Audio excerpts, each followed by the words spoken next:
प्रिय विद्यार्थियों, आज हम भूगोल विषय बीए पार्ट फर्स्ट में पेपर सेकंड पर्यावरण भूगोल में नॉइज पोल्यूशन के बारे में पढ़ेंगे। ध्वनि प्रदूषण। प्रकृति में किसी भी वस्तु से जनित सामान्यतः आवाज़ को ध्वनि कहते हैं। जब ध्वनि की तीव्रता इतनी अधिक हो जाती है कि वे कर्णप्रिय नहीं लगती तो उसे नॉइज कहते हैं, शोर कहते हैं।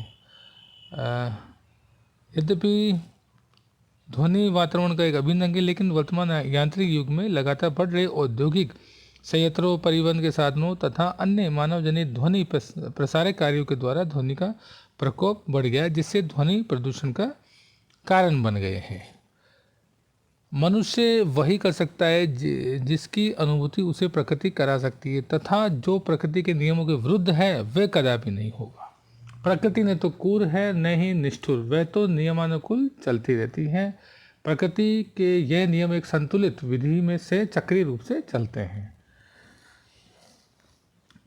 ध्वनि प्रदूषण की परिभाषा की बात करें तो शोर वह ध्वनि है जो अवांछनीय है। ये वायुमंडलीय प्रदूषण का एक प्रमुख प्रकार है।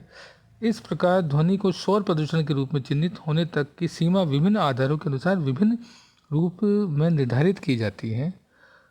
शोर का मापन, ध्वनि का अध्ययन जिस विज्ञान में करते हैं उसे श्रवण विज्ञान कहते हैं। प्रकृति में उत्पन्न होने वाली विभिन्न ध्वनियों को अभिव्यक्त करने के लिए ध्वनि की मापक इकाई डेसिबल में नापी जाती है, और इस प्रकार डेसिबल ध्वनि की तीव्रता की मापन इकाई है जो संक्षिप्त रूप में डीबी द्वारा प्रदर्शित की जाती है। जैसा कि आपको चित्र में दिखाई दे रहा है, विभिन्न ध्वनियों की प्रबलता स्रोत के अनुसार डेसिबल और सामान्य मनुष्य द्वारा अनुभव किए जाने वाली ध्वनि स्तर। श्वसन में ध्वनि की प्रबलता 10 डेसिबल होती है और मनुष्य के प्रभाव नहीं होता। इसी प्रकार स्टूडियो प्रसारण में, फुसफुसाहट में, घड़ी की टिक टिक और वार्तालाप, टेलीफोन, हल्का यातायात में 70 डेसिबल तक होती है तो शोरगुल होता है। और मोटरसाइकिल अगर 25 फीट की दूरी पे 100 डेसिबल नापा जाता है तो ये प्रबल होती है शोर में। शेर का गरजना 105 से 110 डेसिबल। जेट इंजन, बिजली की कड़क, रेलगाड़ी का शोर पीड़ाजनक होता है। जेट यान के उड़ते समय पीड़ाजनक। अंतरिक्षी रॉकेट के उड़ते समय 170 से 180 डेसिबल तक होती है, ये भी असहनीय पीड़ाजनक है। विश्व स्वास्थ्य संगठन WHO द्वारा तय मानकों के अनुसार ध्वनि प्रदूषण की मात्रा दिन के समय 55 तथा रात्रि के समय 45 डेसिबल तक होनी चाहिए। औद्योगिक क्षेत्रों में इसकी सीमा दिन में 75 तथा रात्रि में 70 तय की गई है, जबकि व्यावसायिक क्षेत्रों में दिन में 65 और रात्रि में 55 डेसिबल। शांत क्षेत्रों के लिए दिन में 50 तथा रात्रि में 40 डेसिबल निर्धारित की गई है। अस्पतालों, शैक्षिक संस्थाओं तथा न्यायालयों के आसपास लगभग 100 मीटर की दूरी तक के क्षेत्र को शांत क्षेत्र घोषित किया गया है। ध्वनि प्रदूषण के स्रोतों की बात करें तो प्राकृतिक में शोर प्रदूषण में प्राकृतिक स्रोतों में है बादलों का गरजना, गड़गड़ाहट, बिजली का कड़कना, तूफानी हवाओं के विभिन्न रूप जैसे हरिकेन, झंझावत, तड़ित झंझा, टॉर्नेडो, उच्च तीव्रता वाली जलवर्षा, ओलावृष्टि, जलप्रपात, ज्वालामुखी विस्फोट, भूकंप इत्यादि। जीवीय स्रोत की बात करें, प्रकृति में विचरण करने वाले जीव जंतु अपनी विभिन्न क्रियाओं द्वारा ध्वनि प्रदूषण को जन्म देते हैं। इसमें शेर की दहाड़, हाथियों की चिंगाड़, कुत्तों का भौंकना, सियारों का शोर। मनुष्य भी हंसते हैं, अट्टहास करते हैं, रोते, चिल्लाते हैं, गाते हैं, लड़ते झगड़ते हैं और विभिन्न प्रकार का शोर उत्पन्न करते हैं।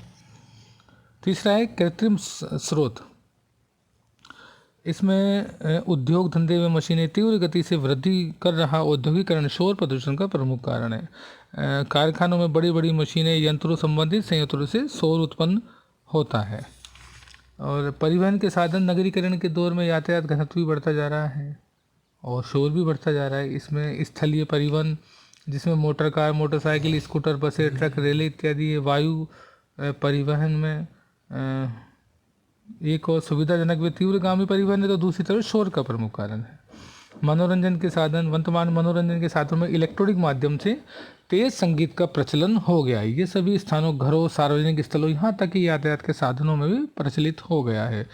वर्तमान में उच्च आवृत्ति वाले पॉप संगीत भी लोगों को अधिक पसंद है। टीवी, रेडियो तथा अन्य ध्वनि प्रसारक यंत्रों से उत्पन्न शोर अंततः बहरेपन को भी जन्म दे सकता है।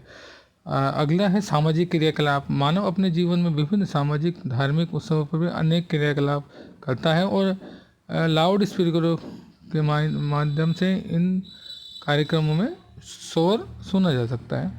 अन्य स्रोत में सब्जियों व फलों के बाजार, बच्चों के खेलने, चुनाव प्रचार के दौरान विभिन्न विज्ञापन द्वारा, राष्ट्रीय पर्वों, बाजारों द्वारा भी शोर उत्पन्न होता है। इसके अतिरिक्त खनन कार्यों, बुलडोजरों तथा खनन मशीनों, डायनेमाइट से चट्टानों को तोड़ने, ड्रिलिंग करने से भी शोर प्रदूषण उत्पन्न होता है। शोर प्रदूषण के दुष्प्रभाव की बात करें तो सामान्य प्रभाव, शोर प्रदूषण के सामान्य प्रतिकूल प्रभाव में चिड़चिड़ापन, अनिद्रा और इससे संबंधित अन्य प्रभाव होते हैं। उच्च रक्तचाप, हृदय रोग की उत्पत्ति भी होती है। आवासीय क्षेत्र में स्वीकार्य ध्वनि प्रदूषण के स्तर की बात करें तो ग्रामीण क्षेत्र में 25 से 30, उपनगरीय में 30 से 40 डेसिबल, नगरीय आवास में 35 से 40 डेसिबल, नगर क्षेत्र में 40 से 45, संगीत कक्ष में 30 से 35, स्टोर में भोजनालय में 50 से 55 डेसिबल। स्वर्ण स्तर पर प्रभाव पड़ता है। उच्च शोर सामान्य ध्वनि के श्रवण तथा वार्तालाप की प्रक्रिया को बाधित करता है। श्रवण शक्ति कमजोर होती है तथा कभी कभी ध्वनि इतनी उच्च होती है कि बहरापन भी आ जाता है। ध्वनि प्रदूषण के कारण गर्भवती महिलाओं के गर्भस्थ शिशु जन्म से भी बहरा भी हो सकता है। 90 डेसिबल से अधिक शोर श्रवण शक्ति पर घातक प्रभाव डालती है। तीसरा है मनोवैज्ञानिक प्रभाव। शोर मनुष्य के आचरण एवं मानसिक दशाओं पर बहुत जटिल तथा बहुमुखी प्रभाव डालता है। जैसे दैनिक जीवन में अवांछित शोर, सामाजिक तनाव, खींच, झंझलाहट, चिड़चिड़ापन, मानसिक अस्थिरता, कुंठा, थकान तथा पागलपन इत्यादि उत्पन्न हो सकते हैं। दीर्घ अवधि तक ध्वनि प्रदूषण में रहने के कारण लोगों में न्यूरोटिक मेंटल डिसऑर्डर हो जाता है। चौथा, शारीरिक प्रभाव। शोर प्रदूषण का प्रभाव मानव की शारीरिक कार्य क्षमता पर पड़ता है। इससे प्रभावित लोगों में घबराहट, हृदय रोग, रक्तचाप, दुश्चिंता, चिड़चिड़ापन आदि होता है। शोर प्रदूषण को नियंत्रण के लिए इसके लिए साधारण उपाय के साथ कानूनी सहायता भी ली जा सकती है। जैसे कि ब्राज़ील में 80 डेसिबल से अधिक शोर करने वाले व्यक्ति के विरुद्ध कानूनी कार्रवाई किए जाने का प्रावधान है। अधिक शोर प्रदूषण करने वाले औद्योगिक प्रतिष्ठानों को आबादी क्षेत्रों से दूर स्थापित किया जाए। औद्योगिक क्षेत्र में उच्च तकनीक विकास द्वारा विकसित न्यून शोर प्रदूषण वाली मशीनों तथा उपकरणों का प्रयोग किया जाए।